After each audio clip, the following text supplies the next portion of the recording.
Welcome student. 9th standard mathematics part 2 याच्यामध्ये आपला 5th chapter आहे quadrilaterals.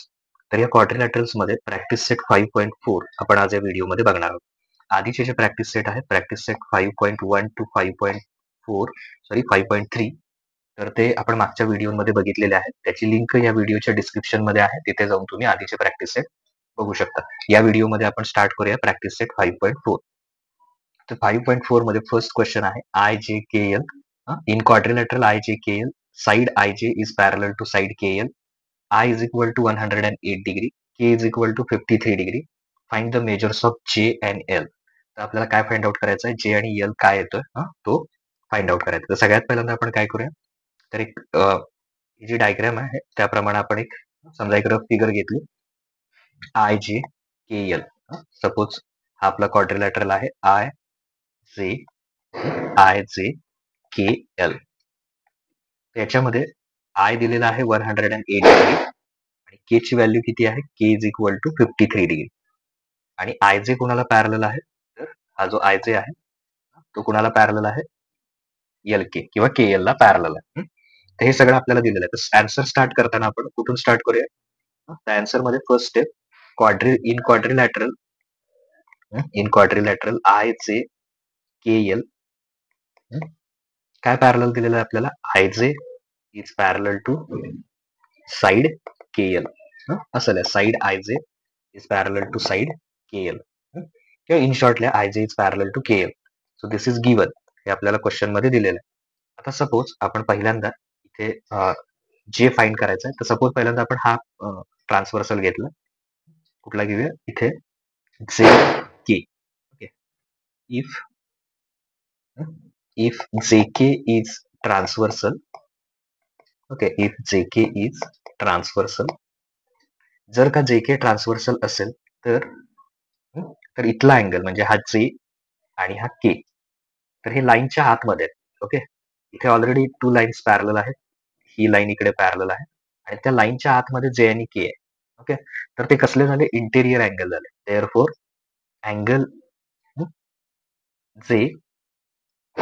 Angle J plus angle K is equal to 180 degree. त्याला reason लिहायचं interior angles. कुठल्या टाईपचे अँगल्स आहेत ते? Interior angles. तर त्यातली जे आपल्याला अँगल फाइंड आउट करायचा आहे, सो जे as it is write down करा. तो फाइंड आउट करायचा आहे. के ची व्हॅल्यू काय पुट करणार तुम्ही? किती दिलेलं आहे के ची value? 53 degree is equal to 180 degree. आता जर का तुम्हाला जे फाइंड आउट करायचं असेल तर हा प्लस 53 इकडे येऊन काय होणार? मायनस. सो अँगल जे इज इक्वल टू 180 मायनस 53. तर अँगल जे जर आपल्याला म्हणजे इथे फाइंड आउट करायचं असेल तर अँगल जे 180 मधून किती मायनस करायचे? रफली करूया. 53. इथे कॅरी घेतली, इकडे 10 झाला. 10 मायनस 3 7 5 7 मायनस 5 2 अँड ओके 127. हे रफ वर्क आहे. आन्सर किती आला आपलं? 180 minus 53 degree. So J is equal to 127 degree and that is required. So J पहिल्यांदा फाइंड आउट केला. अजून कुठला फाइंड आउट करायचा आपल्याला? यल. आता सेम इकडं जर का आपण यल के हा ट्रान्सव्हर्सल घेतला, असं घेऊया. If L K is transversal, तर लाईन्स कुठल्या कुठल्या पॅरलल आहेत? आयजेला पॅरलल कोण आहे? यल के. तर इथला आय आणि हा यल ट्रान्सव्हर्सल घेतल्यामुळे कसले अँगल होतील? Interior angle. Okay. Lines parallel असतील तर हे पण काय होणार? कुठला angle? Interior angle. So angle I plus angle L is equal to 180 degree and the reason is interior angles. Interior angles are supplementary. Okay, interior angle ची सम किती असते? 180 डिग्री असते. सप्लिमेंटरी असतात ते. तर त्यातला आय ची व्हॅल्यू किती दिलेली आहे? 108 डिग्री. तर ती इथं पुट करूया. I is equal to 108 degree plus L is equal to 180 degree. तर यल जर फाइंड आउट करायचं असेल तर L is equal to 180 minus 110. मग आता 180 मधून जर 110 मायनस केलं तर यल किती येणार? L is equal to 72 degree. जे यल फाइंड आउट केला आपण 72 डिग्री आणि जे किती असणार आहे? 127 डिग्री. तर ते परत फायनल आन्सर म्हणून राईट डाऊन करा. इंटेरियर अँगल्सने आपण हे दोन्ही फाइंड आउट केले. लाईन्स पॅरल असतील तर इंटेरियर अँगलचे सम 180 असते. ही प्रॉपर्टी यूज करून आपण दोन्ही अँगल फाइंड आउट केले. Okay. Now second question, in quadrilateral ABCD, side BC is parallel to side AD. AB is congruent to side DC. If angle A is equal to 72 degree, then find the measures of angle B and angle D. तर हे दोन angle आपल्याला काय करायचे, find out करायचे. तर सगळ्यात पहिल्यांदा काय करूया आपण, एक ट्रॅपेझियम, कारण त्याचा शेप ट्रॅपेझियम सारखाच आहे. तर सपोज हा ABCD, त्याच्यामध्ये BC आणि AD एकमेकाला काय आहे, पॅरलल आहे. A B C D. Suppose काय करा, AB आणि BC, हा BC इथला, BC कुणाला पॅरलल आहे, AD ला पॅरलल आहे. हे आपल्याला दिलेलं आहे क्वेश्चन मध्ये. आणि मग A दिलेला आहे 72 डिग्री. तर पहिल्यांदा आपल्याला B फाइंड आउट करायचं आणि मग त्यानंतर अँगल D किती येतोय तो फाइंड आउट करायचा. ओके. तर पहिल्यांदा सिंपल आहे तो B फाइंड आउट करूया. सो आन्सर स्टार्ट करताना, in quadrilateral ABCD, side BC किंवा BC is parallel to AD. हे आपल्याला क्वेश्चन मध्ये दिलंय. So given. आता सपोज आपण हा AB, इथे जे दिसतं AB, ओके, AB, हा AB जर आपण ट्रान्सव्हर्सल घेतला, if AB is transversal, AB is transversal, then this angle B and A, lines parallel आहेत. ओके, लाईन्स कशा आहेत, एकमेकाला पॅरलल आहेत. आणि त्याच्या आतले हे दोन अँगल कसले अँगल असणार आहेत, ते interior angle. So angle A plus angle B, angle A plus angle B is equal to 180 degree. Which type of angles, interior angles. Okay, interior angle, sum of interior angle is 180. Okay, lines parallel असतील तर interior अँगलची sum किती असते, 180 degree. मग यातल्या A ची value किती आहे, तर ती इथं पुट करूया, 72 डिग्री प्लस अँगल B आपल्याला फाइंड आउट करायचा आहे, is equal to 180 degree. Plus 72 degree इकडे येऊन काय होईल, मायनस होईल. So angle B is equal to 180 minus 72. तर 180 मायनस 72 केल्यावर किती येईल, angle B is equal to 108 degree. तर सगळ्यात पहिल्यांदा आपण काय फाइंड आउट केला, D अँगल फाइंड आउट केला, की जो क्वेश्चन मध्ये विचारला होता. आता आपल्याला सेकंड करायचं आहे, D अँगल फाइंड आउट करायचं. D अँगल फाइंड आउट करण्यासाठी आधीच्या डायग्राम मध्ये आपण बरंच ड्रॉ केलेलं आहे. तर एक्सप्लेन करण्यासाठी मी परत ड्रॉ करतोय. तुम्ही परत ड्रॉ करायची काही गरज नाही सोल्युशन मध्ये. तर कुठला क्वाड्रिलॅटरल आहे, what is the name of that quadrilateral, ABCD. Okay, तर ABCD हा क्वाड्रिलॅटरल आहे. आणि ह्या क्वाड्रिलॅटरल मध्ये आपल्याला इथे हे दिलेलं आहे, AB is congruent to DC. AB कुणाला कॉन्गरंट आहे, DC ला. म्हणजे AB आणि DC त्यांची लेंथ सेम आहे. सपोज आपण इथे परपेंडिक्युलर ड्रॉ केला असं, इथून हा P वर असं, आणि इकडे एक ड्रॉ केलं Q. ओके, तर दोन ट्रायंगल कन्सिडर करूया आपण. In triangle second part find out करण्यासाठी इन परपेंडिक्युलर ड्रॉ केला. आधी वरती लिहूया इथं, draw BP is perpendicular to AD. AD वर परपेंडिक्युलर खालच्या. आणि दुसरा CQ is perpendicular to AD. हे दोन परपेंडिक्युलर काढले, BP आणि CQ. तर दोन ट्रायंगल कन्सिडर करायचे. In triangle APB, okay, in triangle APB and second triangle consider करा DQC. तर हे दोन ट्रायंगल कन्सिडर करा. याच्यामध्ये जर बघितलं आपण, तर इकडं हा P परपेंडिक्युलर टाकला आणि इकडं Q. तर परपेंडिक्युलर असल्यामुळे तिथे 90 डिग्री आहेत. Okay, so angle P is equal to angle Q is equal to 90 degree by construction. Okay, construction नुसार काय येणार, ते 90 डिग्री आहेत, त्यामुळं परपेंडिक्युलर येणार. Angle P is equal to angle Q is equal to 90 degree. तर perpendicular असल्यामुळे ते 90 डिग्री येणार. त्याच्यानंतर 90 डिग्रीच्या अपोजिट साइड कुठली आहे, AB. त्याला आपण काय म्हणतो, हायपोटेनियस.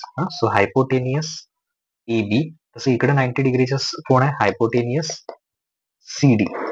तर क्वेश्चन मध्ये काय दिलेलं आहे, हे दोन्ही काय आहेत, एकमेकाला कॉन्गरंट आहेत, इक्वल आहेत. So AB is congruent to CD किंवा DC. दोन्हीचा अर्थ तोच. तर हे दोन्ही एकमेकाला काय आहेत, कॉन्गरंट आहेत, आणि हे तुम्हाला ऑलरेडी क्वेश्चन मध्ये दिलंय given. Okay, AB is congruent to DC और CD. हे ऑलरेडी दिलेलं आहे इथं ना. आता दोन्ही कडे जर बघितलं आपण, हायपोटेनियस एकाला कॉन्गरंट. आता त्याच्यानंतर इथे एक प्रॉपर्टी लिहायची जी आपण यूज करणार आहे. Perpendicular drawn between parallel lines are congruent. ही प्रॉपर्टी यूज करायची. Perpendicular drawns between parallel lines are congruents म्हणजे काय, ही प्रॉपर्टी इथे यूज कशी करायची बघा. आपण इथे खाली एडी घेतलाय. ओके, एडी त्याला पॅरल कोण आहे इथे, BC. हे दोन्ही एकमेकाला पॅरल आहेत. त्याच्यामध्ये आपण हे परपेंडिक्युलर घेतले. तर दोन पॅरल लाईनच्या मध्ये जे परपेंडिक्युलर असतात BQ, आता इथं कोण आहे BP आणि CQ, तर ते कॉन्ग्रंट असतात. म्हणजे लाईन जर पॅरल असेल, ओके, तर त्याच्यामध्ये काढलेले हे जे परपेंडिक्युलर आहेत म्हणजे कोण, BP आणि CQ, तर ते एकमेकाला काय असतात, कॉन्ग्रंट. तर ही प्रॉपर्टी इथे यूज करायची. त्यामुळे काय येणार, BP ला कॉन्ग्रंट कोण येणार, CQ किंवा PB. ट्रायंगल मध्ये म्हटलंय तसं घेऊया. BP is congruent to CQ. Therefore BP किंवा असल्या side BP is congruent to side CQ. So given two triangles म्हणजे कुठले कुठले, APB and DQC. So triangle APB congruent to triangle, दुसरा ट्रायंगल कुठला आहे, DQC. Okay, DQC are congruent by which test, कुठल्या test नुसार कॉन्ग्रंट येणार, तर हायपोटेनियस साइड टेस्ट. तर ही टेस्ट आपण यूज केली. आता जर का इकडे आपण करस्पॉन्डिंग इकडचा A घेतला तर इकडचा कोण येणार आहे, D. Okay, so angle A is congruent to angle D. याला रिझन काय लिहिणार, corresponding side of congruent triangle. Congruent ट्रायंगलचे करस्पॉन्डिंग साइड्स काय असतात, इक्वल असतात. मग जर D फाइंड आउट करायचं आपल्याला, तर D किती येणार, A किती फाइंड आउट केलाय किंवा A किती आहे आपली value, A is equal to 72 degree. Okay, A ची व्हॅल्यू किती आहे इथे, 72 डिग्री. याच्याकडे फोकस करा इथे, 72 डिग्री. तर D पण किती असणार आहे त्यामुळे 72 degree. Therefore D is equal to 72 degree because angle A is also 72 degree. Okay, so आपण D फाइंड आउट केलं. ओके, D किती फाइंड आउट केलं, D इज 72 डिग्री. हे त्याचा आन्सर लिहायचा, D is equal to 72 degree. Now third question, in quadrilateral ABCD. Okay, कुठला quadrilateral आहे, ABCD, ज्याच्यामध्ये BC पेक्षा AD ग्रेटर आहे आणि BC पॅरलल आहे AD ला. If BA is congruent to CD, then prove that angle ABC is congruent to angle DCB. तर थोडक्यात B ला C, अँगल ABC म्हणजे हा B आणि DCB म्हणजे हा C. तर हे दोघं एकमेकाला काय दाखवायचे, आपल्याला कॉन्ग्रंट दाखवायचे. ओके, त्यासाठी फर्स्ट स्टेप आपण काय करूया, याच्यामध्ये ड्रॉ, मागच्या फिगर मध्ये जे केलं तेच इथं करायचं. हा BP परपेंडिक्युलर काढायचा आणि CQ सुद्धा काय करायचं, परपेंडिक्युलर काढायचं. Okay, so draw BP perpendicular to AD आणि दुसरा इकडे CQ, इथं Q घ्या, CQ perpendicular to AD. Construction म्हटलं तरी चालेल, याला कन्स्ट्रक्शन म्हणा कारण हे प्रूफ मध्ये लागणार आहे. आता दोन ट्रायंगल कन्सिडर करायचे. यातला पहिला पार्ट आधीच्या एक्झाम्पल सारखाच आहे. इन ट्रायंगल APB हा पहिला ट्रायंगल घ्या and triangle DQC. Okay, angle P is equal to angle Q. हे दोघं पण किती डिग्रीचे आहेत, 90 डिग्रीचे. का, कारण आपण परपेंडिक्युलर टाकलेत. So by construction, so construction नुसार काय ना, दोन्ही 90 डिग्री येणार. आता 90 डिग्रीच्या समोरची साईड म्हणजे कोण, हायपोटेनियस. सो हायपोटेनियस AB कुठली येणार आहे, हायपोटेनियस AB. शॉर्ट मध्ये लिहितो मी, hypotenuse AB is congruent to hypotenuse. Okay, इकडचा हायपोटेनियस कोण, CD. हे दोन्ही एकमेकाला काय आहेत, कॉन्ग्रंट आहेत. कारण का, हे ऑलरेडी आपल्याला क्वेश्चन मध्ये दिलंय. BA is congruent to CD. AB आणि CD एकमेकाला काय आहेत? कॉन्ग्रंट. तर दिला असेल तर काय म्हणणार? गिवन. आणि मगाचच प्रॉपर्टी, सो इथे आपण एक प्रॉपर्टी यूज करणार आहे, perpendicular drawn between parallel lines. पूर्ण स्पेलिंग लिहा तुम्ही, पॅरलल. सो शॉर्ट मध्ये लिहिले मी, perpendicular drawn between parallel lines are congruent. त्याचं मिनिंग आधी समजून घ्या, म्हणजे तुम्हाला आपण कसं यूज केलं ते कळेल. सपोज अशा दोन पॅरलल लाईन्स आहेत आणि त्या पॅरलल लाईन्सच्या मध्ये जर का आपण असे परपेंडिक्युलर काढले दोन, तर ते दोन परपेंडिक्युलर एकमेकाला काय असतात? कॉन्ग्रंट असतात. तसंच इथं झालंय. इथं दोन पॅरलल लाईन्स आहेत, BC आणि ED, आणि त्याच्यामध्ये आपण हे दोन परपेंडिक्युलर काढलेत, AP आणि CQ. तर ह्या प्रॉपर्टीनुसार ते एकमेकाला काय असणार आहेत? दोघंही कॉन्ग्रंट असणार आहेत. ओके, तर ते इथं यूज करायचं. Perpendicular drawn between parallel lines are congruent. म्हणजे कोण कॉन्ग्रंट येणार? तर BP इज कॉन्ग्रंट टू, कोण कॉन्ग्रंट येणार आहे? ते BP. हा BP कुणाला कॉन्ग्रंट येणार? CQ.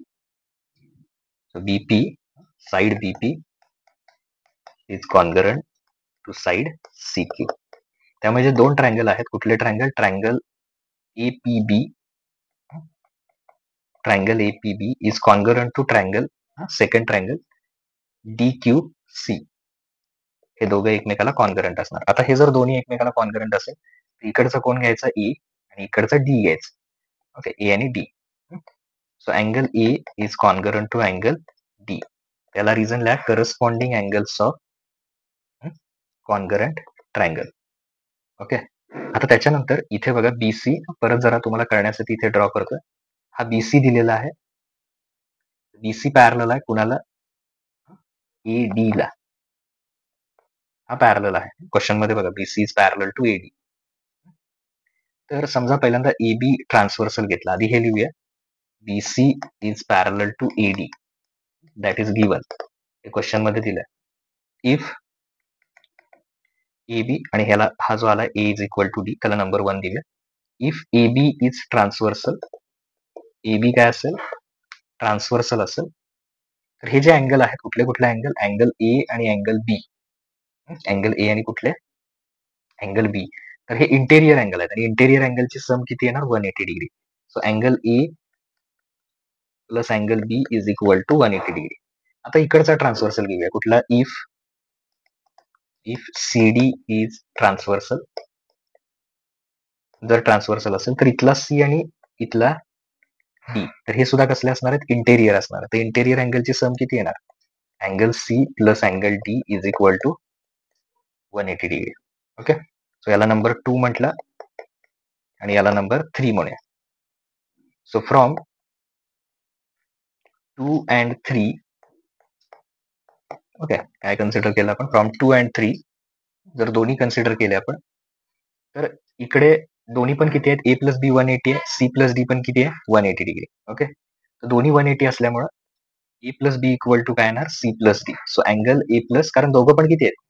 180. So angle A plus B is equal to angle C plus D. तर दोन्हीकडे कॉमन. आता बघा, इथे आपण ऑलरेडी असं घेतलेलं आहे, रिझन लिहूया याला आधी.